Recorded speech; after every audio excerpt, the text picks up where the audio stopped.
Hi, I'm Ken McLennan, curator at Pleasanton's Museum on Main, and I'd like to thank you for tuning in to our overview of our current temporary exhibit, Waterways, which is presented by Exhibit Envoy and the Smithsonian's Museum on Main Street program.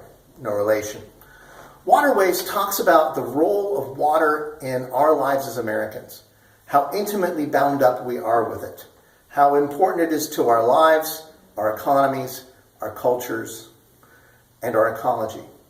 It begins by talking about the importance of water in the world, the amount of space it takes up, and the relations between water and land.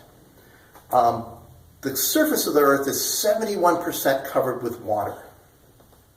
But only 3% of the water in the world is that fresh water that we need to survive. And an even smaller percentage of that is on the surface where we can easily reach it. Over the coming weeks, we're going to explore each of the sections of this exhibit in a little more detail, but today we're just going to provide a general overview of what we're going to see. The first section after the introduction is called Source.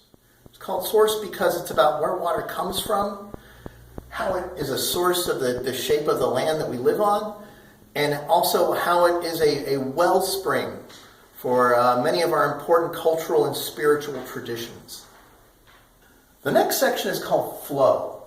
And flow is about how water is a barrier in that you can't cross it easily necessarily, and so it creates boundaries between people. But it's also a pathway, it's also a road, because once you have boats, then you can cross water often more easily than you can cross land. And therefore major rivers and oceans become the roads by which we reach from one place to another, one island to another, upriver to downriver, and the communications patterns and trade patterns that come out of that. The next section is called Quench. And Quench is about how we use water.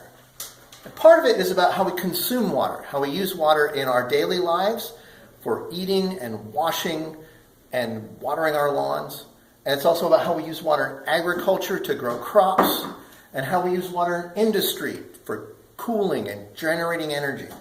The other part of Quench is about how we use water as a resource for recreation, for inspiration and contemplation, and for community in things like festivals and traditions.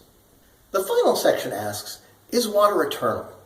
And it reminds us that even though the water we use doesn't go away, it recycles, that there's only a finite amount of water, and so the faster we use it, or the more that we pollute it, or the more difficult we make it to get because of climate change, then the harder it's going to be to have enough water at any given time to fill all the needs that we have for it.